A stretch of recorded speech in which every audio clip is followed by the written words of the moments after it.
Cuando Dios bendice a su iglesia con crecimiento numérico, también surgen ciertas necesidades y problemas que es necesario solucionar. Por eso una iglesia que crece necesita que Dios levante nuevos hombres para servir y asumir responsabilidades de liderazgo. Eso es lo que ocurrió en la iglesia en Jerusalén y eso lo vemos en Hechos capítulo 6. Téngalo a la mano porque vamos a revisar el texto, pero le voy a contar la historia. La palabra dice que la iglesia en Jerusalén había crecido mucho. Las personas se estaban convirtiendo y el número de los creyentes aumentaba cada día. Y entonces dice la palabra que Dios había hecho una obra maravillosa en la iglesia de esa época y la iglesia se había organizado de tal manera que repartían comida todos los días a las viudas, a aquellas mujeres creyentes que ya no tenían esposo y no tenían familia que le ayudara. Entonces esto es algo maravilloso, ¿no? Cómo la iglesia tenía este ministerio de misericordia. Pero surgió un problema. En la medida que el número de los creyentes iba aumentando, hubo un problema. La iglesia estaba compuesta por dos tipos de creyentes. Los dos tipos eran judíos. La primera iglesia de Jerusalén era casi 100% judío, un 99,9% judío. Pero estaban los judíos, los creyentes, los discípulos judíos de Jerusalén, o nativos de ahí, y estaban los creyentes judíos que se les llama griegos o helenistas, que eran creyentes judíos que habían vivido en la diáspora, es decir, en los otros países que habían nacido, incluso ahí cuando el pueblo de Israel fue llevado cautivo, pero que habían regresado o habían ido a vivir a Jerusalén y mayormente hablaban el griego. Por eso se les llamaba griegos o helenistas. Y resulta que estos últimos comenzaron a quejarse porque las viudas de ellos eran desatendidas en la repartición de los alimentos. Quizás podíamos ver que la comida llegaba a las viudas de los nativos, pero no de los que habían venido afuera, y eso causó un problema. Eso podría causar un problema porque podría crear murmuración, malestar, inconformidad en los creyentes y quitar el gozo y la paz. Y entonces que dice la palabra que los apóstoles, los 12 apóstoles, viendo lo que estaba sucediendo, dice que ellos convocaron a toda la multitud. Ojo, la iglesia se reunía en casas, pero a veces era convocada para tratar asuntos como este. Y entonces los apóstoles convocan a toda la multitud de los discípulos de Jerusalén y en algún lugar espacioso, quizás en alguno de los atrios del templo, como dice Hechos 2, que era la costumbre de ir allá, dice que ellos convocaron a toda la congregación, a toda la multitud de los discípulos, y entonces los apóstoles dijeron: amados hermanos, necesitan entender algo. No es justo, dijeron los apóstoles, que nosotros descuidemos el ministerio de la palabra, el ministerio de la enseñanza, por atender a las mesas, por repartir la comida a las viudas. Y entonces dijeron: hermanos, entonces vamos a buscar una solución. Y entonces ellos le dicen a la congregación: busquen entre ustedes a 7 varones de buen testimonio, llenos del Espíritu Santo, llenos de sabiduría, a los cuales podamos encargar la tarea de repartir la comida a las viudas. Y así nosotros, dijeron los apóstoles, podemos encargarnos tranquilamente al ministerio de la palabra y a la oración. Dice la palabra que a la multitud le pareció bien. Y entonces comenzaron a buscar hombres con estas características. Y encontraron a 7 varones. Vamos a ver si me acuerdo. Ya, vamos a ver cómo anda la memoria. A Esteban, que dice que era un varón lleno de fe y del Espíritu Santo. A Felipe, a Nicanor, a Prócoro, a Parmenas, a Timón, y me falta uno, y Nicolás, siempre hay un Nico en todas las iglesias, y siempre hay una Estefi. Muy bien. Nicolás dice que era natural, ¿de dónde era? De Antioquía, y que había sido un prosélito, es decir, a un gentil que anteriormente se había convertido al judaísmo y ahora se convirtió a Cristo. Entonces, escogieron a estos 7 varones y los presentaron a los apóstoles. Los apóstoles, después de examinarlos, dice que los apóstoles finalmente dice que ellos estuvieron de acuerdo también, imponiendo las manos sobre ellos, oraron y les encargaron esa tarea. Y dice que finalmente la iglesia siguió creciendo aún mucho más todavía de lo que había crecido. Incluso dice que llegaban a la fe sacerdotes, que sacerdotes, levitas, se convertían a la fe cristiana. Amén, hermanos. ¿Qué le pareció esta historia? Muy bien. Esta es la historia de lo que se conoce en la Biblia como la elección de los 7 diáconos. ¿Ya? Quiero enseñarles una verdad importante. Ustedes saben, en cada sermón quiero que recuerden una verdad, y la verdad es esta, escuchen atentamente. Así como Dios levanta hombres para pastorear y enseñar a su iglesia, también levanta hombres para dirigir con fidelidad los ministerios de servicio y misericordia. Así como Dios levanta hombres para pastorear y enseñar a su iglesia, también levanta hombres para dirigir con fidelidad los ministerios de servicio y misericordia. Y de eso se encargan los diáconos. ¿Sabía usted que la iglesia tiene 2 áreas? El área espiritual y el área material también. Y esto a veces lo descuidamos.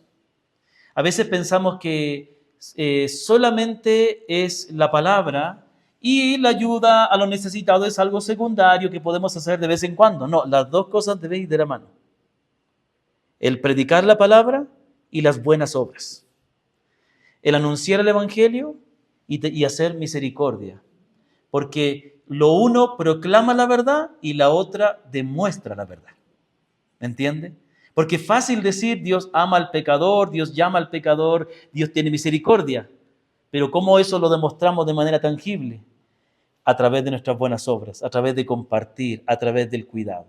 Pero también hay otro punto importante, es que a través de esto la iglesia también cuida de sus miembros. Es por eso que la primera verdad relacionada con esto es la siguiente. Junto al ministerio de la palabra, la iglesia debe desarrollar un ministerio de servicio práctico y de misericordia. Lo que les acabo de decir. Junto con el ministerio de la palabra, la iglesia debe tener el ministerio de misericordia. Y esto es algo importante, amados hermanos, que nosotros como iglesia tenemos que aprender a desarrollarnos de manera integral. A veces nosotros como iglesia podemos caer en el error de enfatizar una sola cosa y descuidar otra. A veces, digamos, una congregación puede ser buena para predicar el evangelio, pero no tiene cuidado pastoral. A veces la iglesia puede tener un buen compañerismo entre los hermanos, comen juntos con alegría y sencillez de corazón, como procuramos hacer en las iglesias en casa y aquí al final del culto, pero no hay buena doctrina, no hay buena enseñanza. Entonces, una iglesia puede tener buena enseñanza, puede tener claro el evangelio, pero si no está haciendo obras de misericordia, entonces está cojeando de una pata, como una mesa que está coja de una pata, ¿no es cierto? Una mesa, porque las personas tenemos pies. Muy bien. Entonces, es como una mesa que cojea de una patita, ¿no? Está inestable. Entonces, aquí viene el punto.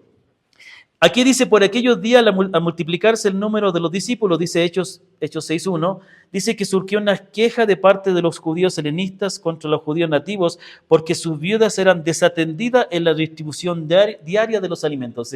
Aunque aquí nos está hablando de un problema, el problema que estaba ocurriendo, nos deja ver un poco cuál era la realidad de los creyentes del primer siglo. Y era que los creyentes del primer siglo, específicamente Jerusalén, tenía la costumbre de diariamente distribuir comidas a las viudas. Esto es impresionante, ¿no? ¿No le llama la atención? ¿Y sabe qué? Esto nos muestra que el corazón de los primeros cristianos era un corazón entregado a Cristo, pero también a amar al prójimo. O sea, era equilibrado. No solamente amaban a Cristo, sino al prójimo. Y a veces es fácil nosotros decir, ¿no es cierto? No, es que yo sigo a Cristo, es que yo vengo por el Señor. No, esa es una mitad nomás. Esa es la mitad de la verdad. Yo sigo a Cristo, pero amo a mis hermanos. Yo vengo a esta congregación por el Señor, pero también vengo por mis hermanos. Porque si no es así, estoy solo viviendo una cara de la moneda. Y la otra cara es que la palabra nos enseña que los primeros cristianos tenían un amor tan grande por su prójimo que estaban preocupados de cuidarse y pastorearse mutuamente. Esto lo vemos en otras partes. Por ejemplo, la palabra nos enseña que en Hechos 4, por ahí, dice que no había ningún necesitado, sino que todos traían y compartían. Incluso algunos vendían sus terrenos y daban el dinero para repartir según la necesidad de cada uno.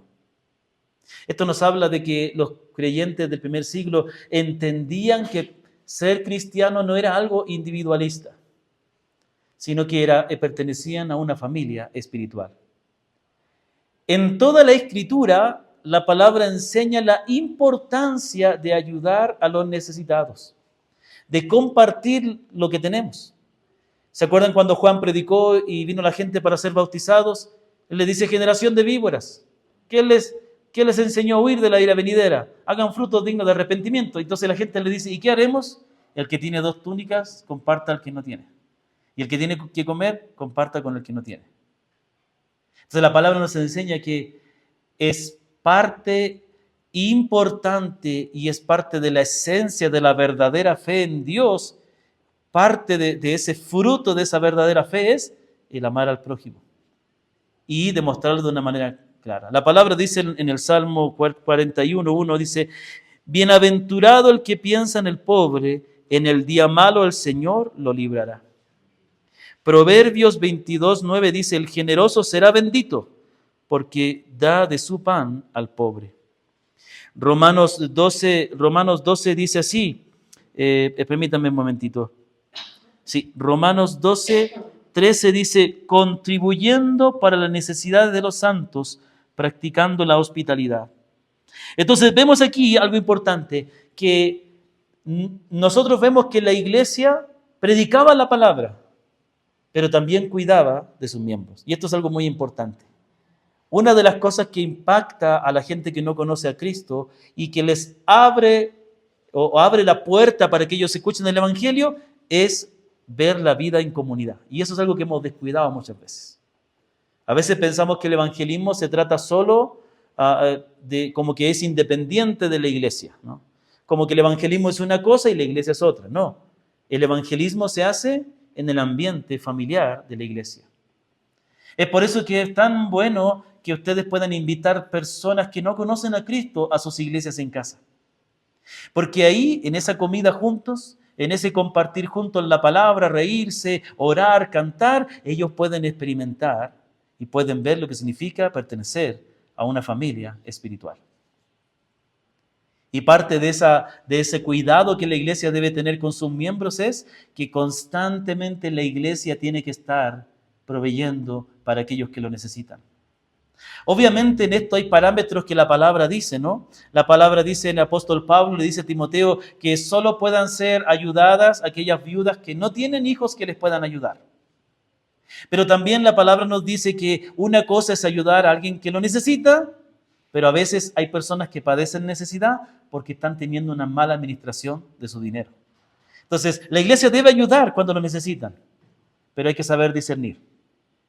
Hay que saber discernir.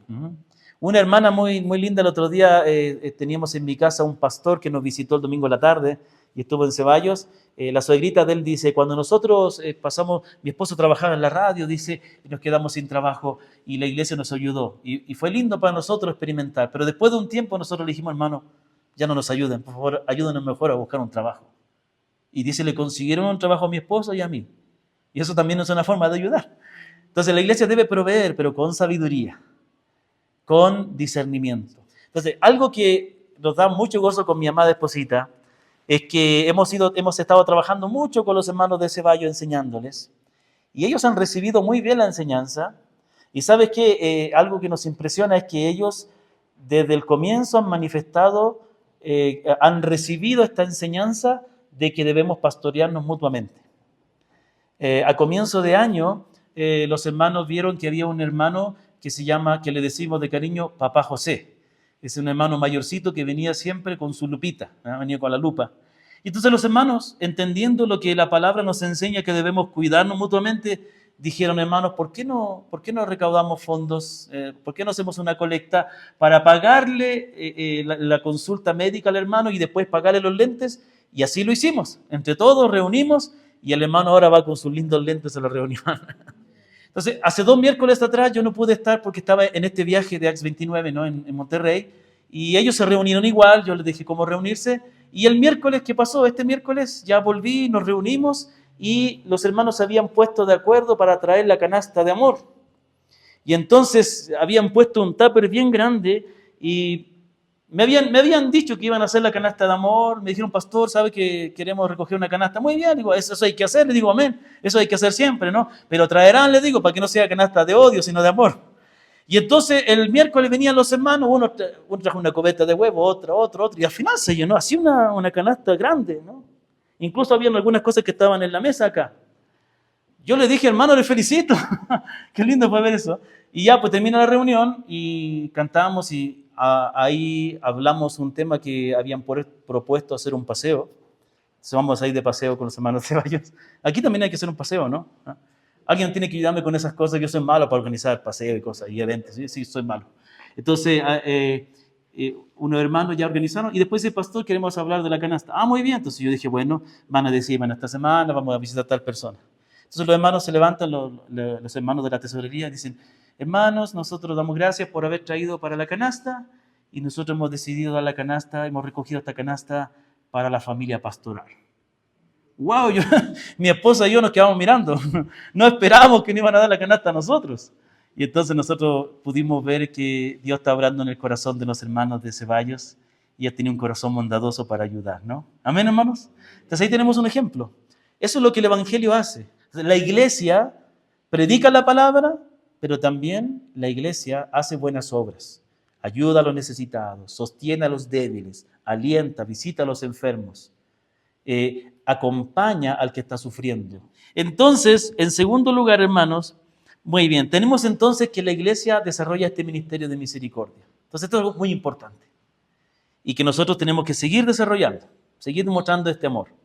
En segundo lugar, los pastores y los ancianos no deben descuidar el ministerio de la palabra y la oración para atender las necesidades prácticas. No estoy diciendo que los pastores no tienen que estar ni ahí con la necesidad de la gente, no, al contrario.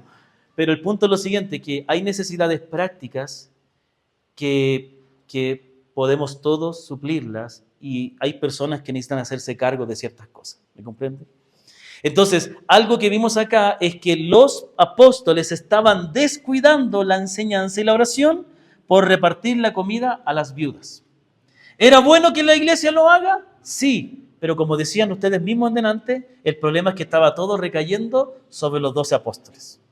Lo más probable es que los 12 apóstoles estaban siendo sostenidos por la iglesia y se dedicaban a tiempo completo a la obra de Dios. Entonces la gente decía, bueno, que yo reparta la comida también, yo tengo que trabajar. Yo tengo que trabajar, que repartan los apóstoles, por eso están a tiempo completo. Pero aquí surgió algo. Los apóstoles estaban supliendo en el sentido de que estaban organizando, repartiendo, pero estaban descuidando el ministerio de la palabra. Entonces aquí viene el punto. Aquí con esto aprendemos varias cosas. Mire lo que dice versículo 2, dice, no es conveniente, dice la Nueva Biblia de las Américas, que nosotros descuidemos la palabra de Dios por servir a las mesas. Y después dice, cuando escojan a estos 7 varones, nosotros nos entregaremos. Mire, versículo 4, y así dice, si ustedes escogen a estos varones, nosotros nos entregaremos a la oración y al ministerio de la palabra. Entonces, aquí nos enseña algo.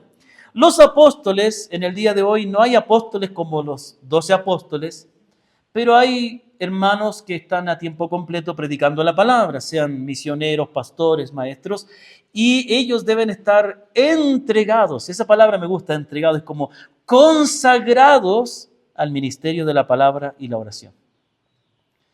¿Y por qué? Porque Dios salva a las personas por medio de la palabra. Y Dios da testimonio de esa palabra a través de los milagros y a través de las buenas obras que la iglesia hace. Pero aquí viene el punto, mire. El punto es lo siguiente. La iglesia debe entender que la responsabilidad principal de sus pastores es enseñar, instruir, predicar, capacitar. Esto no quiere decir que los pastores seamos los únicos que debemos enseñar la palabra. Dios levanta hermanos que a lo mejor no tienen la carga de ser ancianos, o a lo mejor no están en condiciones todavía de hacerlo, pero tienen el testimonio como para poder enseñar la palabra pero son los pastores, los ancianos, los que deben guiar todo eso. Entonces aquí viene el punto, mire. Ellos comprendieron que si asumían esta responsabilidad, terminarían descuidando el ministerio de la palabra y la oración. Por eso protegieron deliberadamente la prioridad del ministerio. Y hay aquí una cosa, mire, los que han sido llamados a predicar la palabra deben guardar ese encargo, deben protegerlo, no dejar que nada les distraiga de predicar la palabra. Esto es algo muy importante, mire. La pregunta es, ¿de qué manera la iglesia puede ayudar a sus pastores para que estos puedan dedicarse a predicar con tranquilidad la palabra?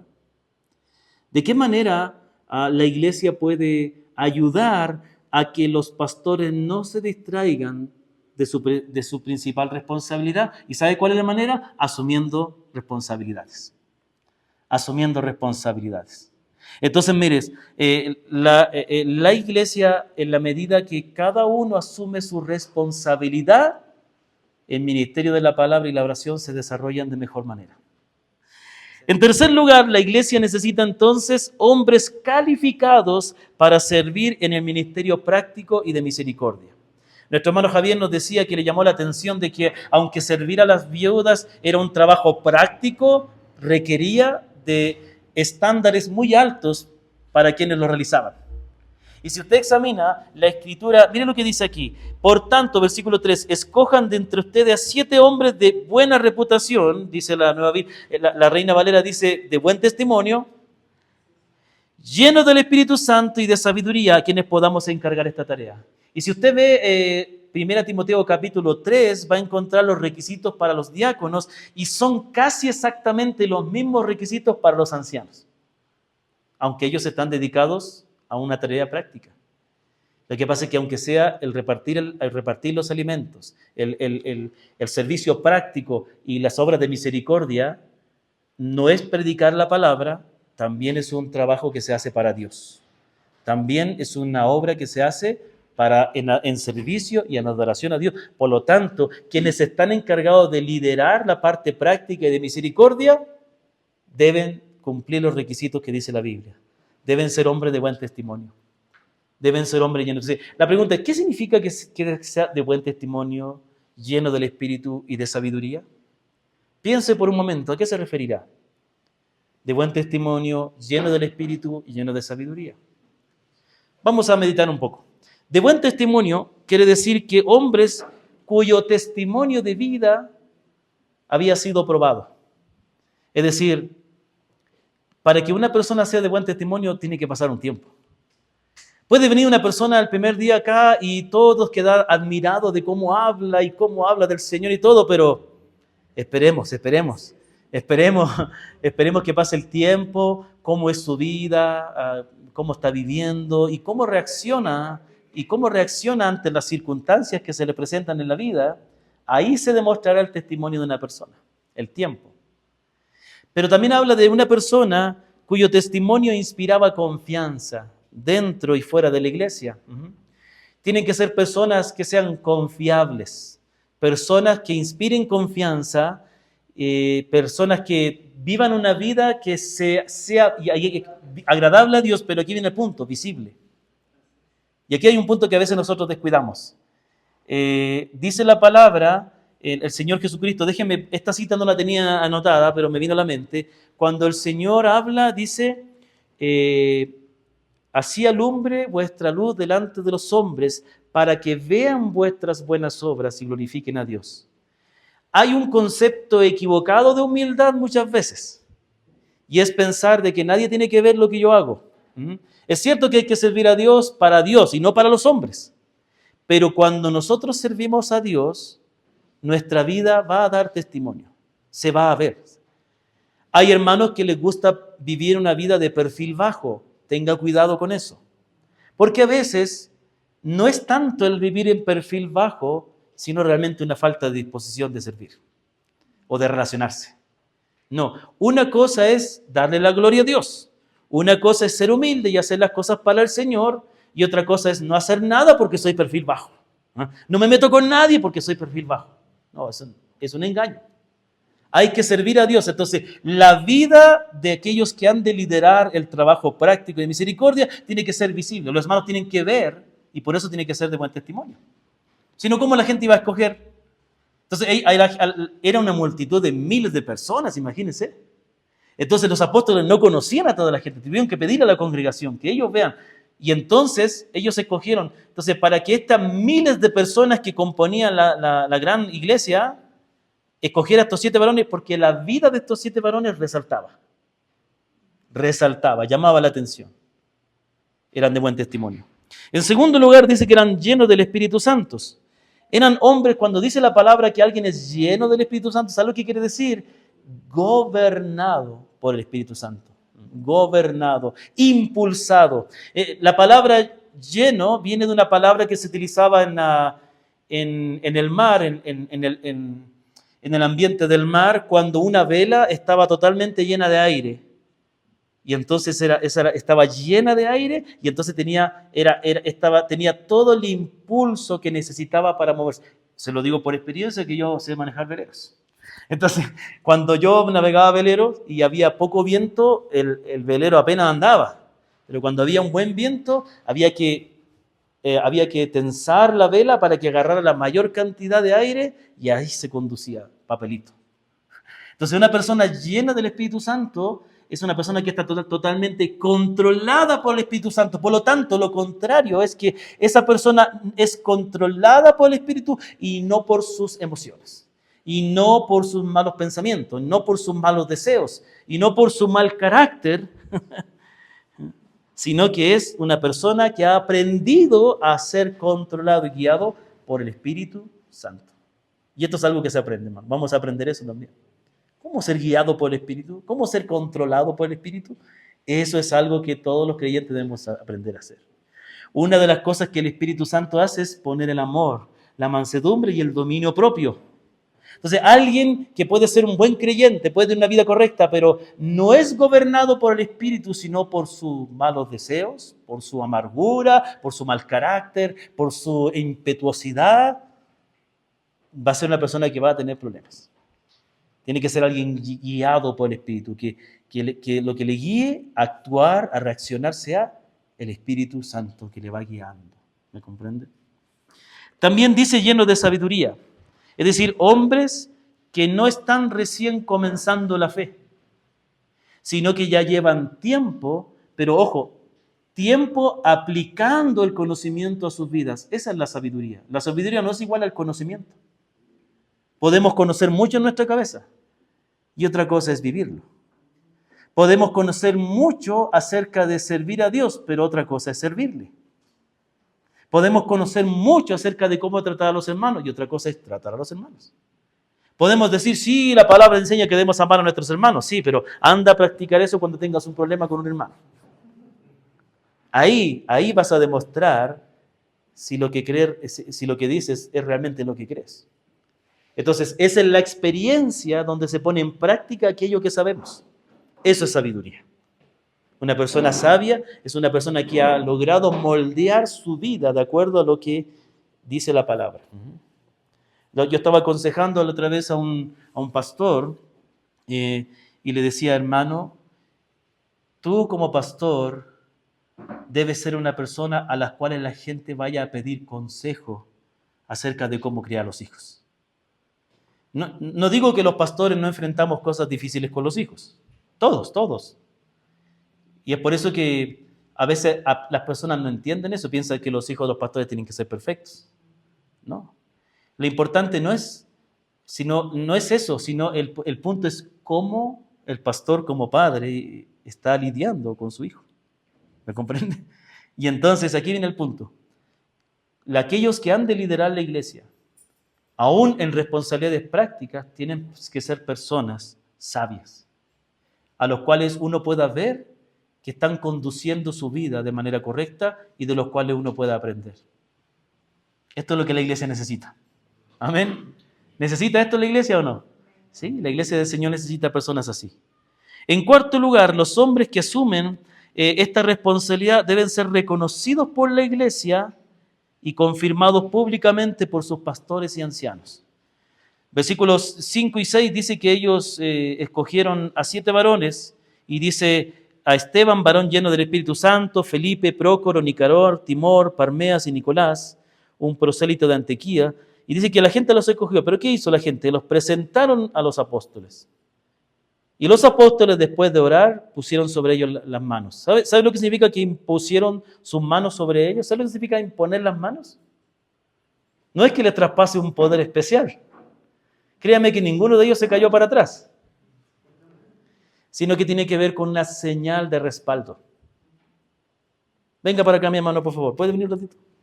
Cuando llegue el día en que yo le ordene a usted diácono, estoy profetizando. Entonces, cuando un diácono o otro anciano es reconocido oficialmente, los ancianos le imponen las manos. Ahí, aquí, como se ¿no comprende? Y eso, ¿sabe lo que significa? Una señal de respaldo. Significa, nosotros, los ancianos de la iglesia, damos testimonio de que usted ha sido llamado para esta tarea. Por lo tanto, le imponemos las manos. Por eso dice Pablo a Timoteo, no imponga las manos con ligereza a cualquiera. Es decir, no reconozcas oficialmente a cualquiera. Puede tomar asiento, mi hermano. Mi hermano querido. Hermano Patricio. Ya sabe, hermano, así le quiero tener un día.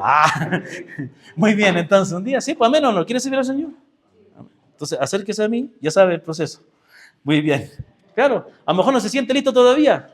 Si usted quiere, dígalo, para comenzar un proceso, para que llegue eso. ¿Me comprende? No, cuando hablamos de que alguien quiere ser anciano, diácono, se acerque a mí, no estoy diciendo que ya está listo, no.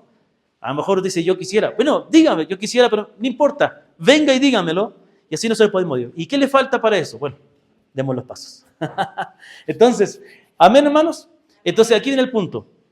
Aquí viene el asunto. La iglesia reconoce a estos hombres, por lo tanto, son hombres que la iglesia, cuyas vidas son visibles y que la gente también está de acuerdo.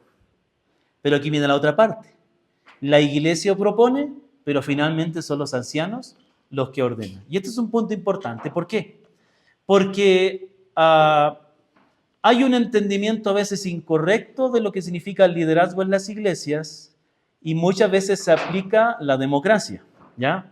No estoy en contra de la democracia en lo que corresponde, pero en la iglesia ¿se debe tomar en cuenta la opinión de la congregación? Sí, por eso los ancianos dicen, por eso los apóstoles dicen, escojan. Pero una vez que ellos escogen, finalmente son los ancianos los que tienen que delegar esa responsabilidad. Hablo esto porque hay muchas congregaciones donde los ancianos, los diáconos se eligen por votación y eso no es bíblico. Lo que sí es que no se puede reconocer oficialmente a alguien como un anciano, como un pastor, como un diácono que sea desconocido para la congregación. ¿Me entienden? ¿Por qué? Porque la congregación tiene que dar testimonio de esa persona y los apóstoles o los pastores también, ¿me comprende? Entonces, esto es algo muy importante. ¿Por qué nos enseña esto? Esto nos enseña algo muy importante. Dios no llama a hombres para servir de manera aislada. Dios no llama a hombres para servir de manera aislada, ni tampoco nadie debe autoproclamarse algo que Dios no le ha dicho a la iglesia también. ¿Se acuerdan de la iglesia de Antioquía en Hechos 13? Dios le dijo a la iglesia, apártenme a Saulo y Bernabé para las obras que les he llamado. Entonces la iglesia supo que Dios les había llamado y luego los líderes les impusieron las manos y los despidieron. Aquí vemos lo mismo. Entonces, aquel que tiene un llamado a servir en algún ministerio tiene que tener un testimonio comprobado por la congregación y también por los líderes. Y entonces nos enseña que cualquiera que tiene que servir en alguna responsabilidad debe ser en orden. Dios llama a sus siervos a servir en comunión con el reconocimiento de la iglesia y bajo el cuidado y respaldo de sus pastores. Todo esto termina con el versículo 7. Y la palabra de Dios crecía y el número de los discípulos se multiplicaba, y el número crecía, y la palabra de Dios crecía y el número de los discípulos se multiplicaba en gran manera en Jerusalén y muchos de los sacerdotes obedecían a la fe. Aquí vemos la palabra por algo dice esto, no lo dice de gana. Está mostrando que cuando cada miembro de la iglesia cumple con el ministerio que Dios le ha confiado, la iglesia funciona con orden.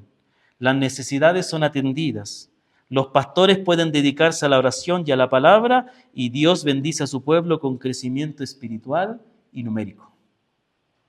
Y a veces, hermanos, la falta de crecimiento de una iglesia en cuanto a número, a veces es porque los hermanos de la congregación no están dispuestos a asumir responsabilidades.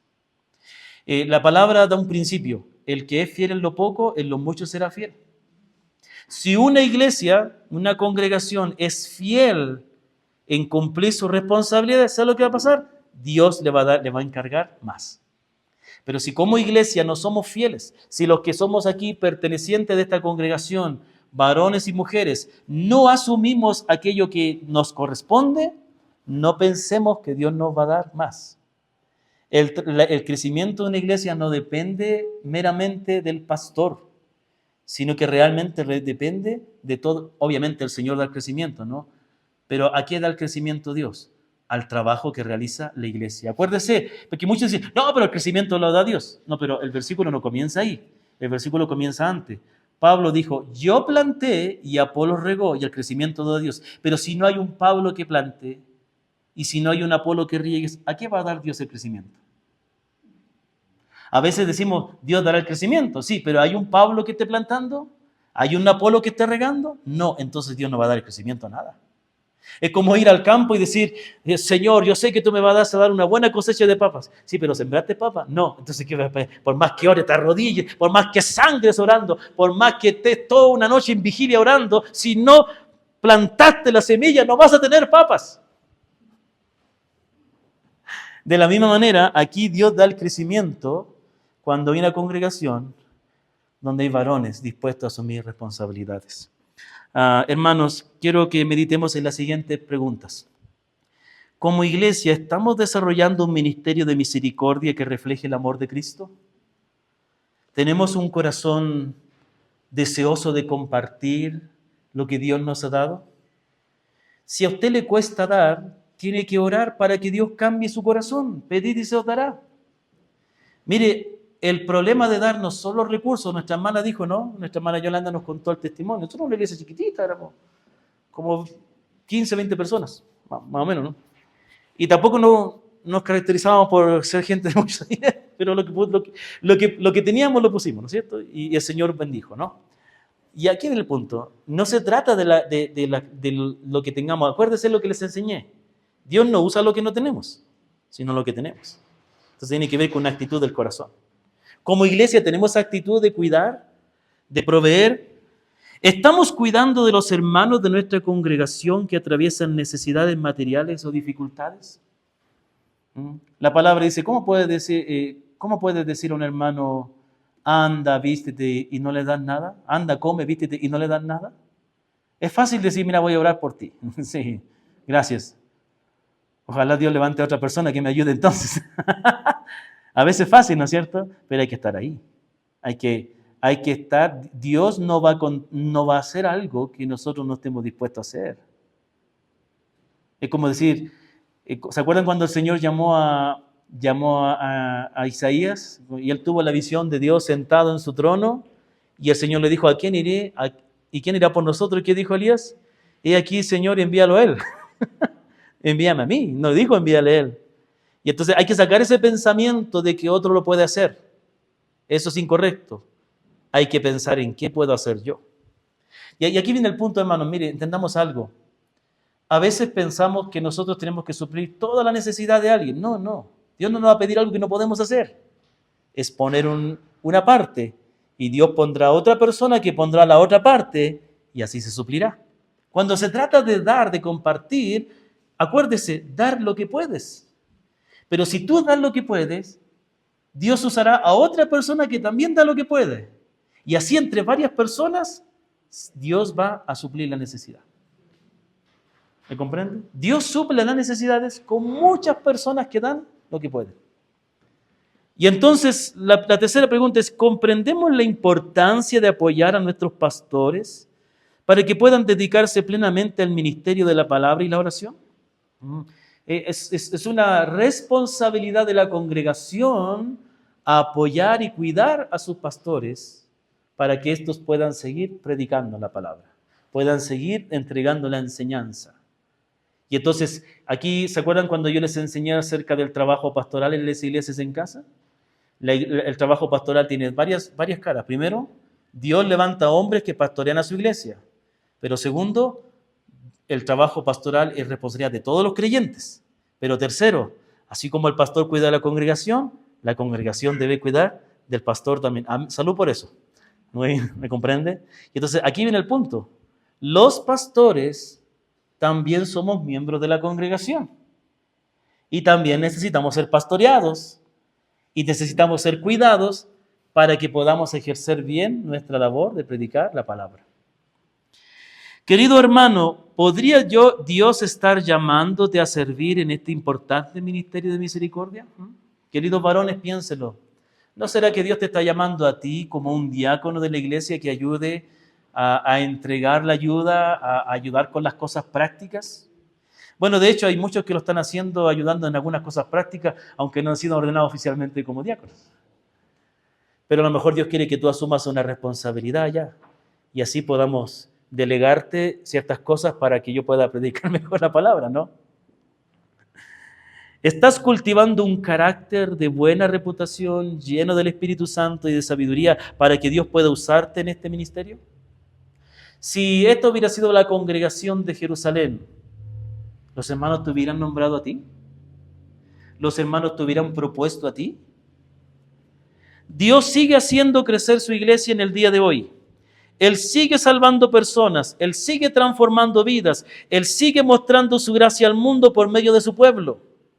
Pero al igual que la iglesia en Jerusalén, ese crecimiento trae nuevas necesidades. Por eso Dios sigue levantando hombres que amen a Cristo, que sirvan con humildad y que estén dispuestos a asumir responsabilidades para el bien de la iglesia. Hombres que no buscan reconocimiento, sino la gloria de Dios y el bienestar de sus hermanos. Quizás Dios no te está llamando a predicar, pero sí puede que te esté llamando a servir con fidelidad en el ministerio de misericordia.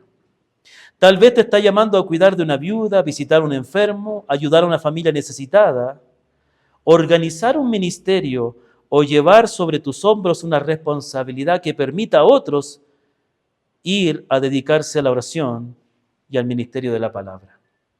La iglesia necesita hombres así. ¿Estás dispuesto a responder al llamado de Dios y ser uno de esos hombres que Él levantará para servir a su pueblo? Que el Señor obre en los corazones.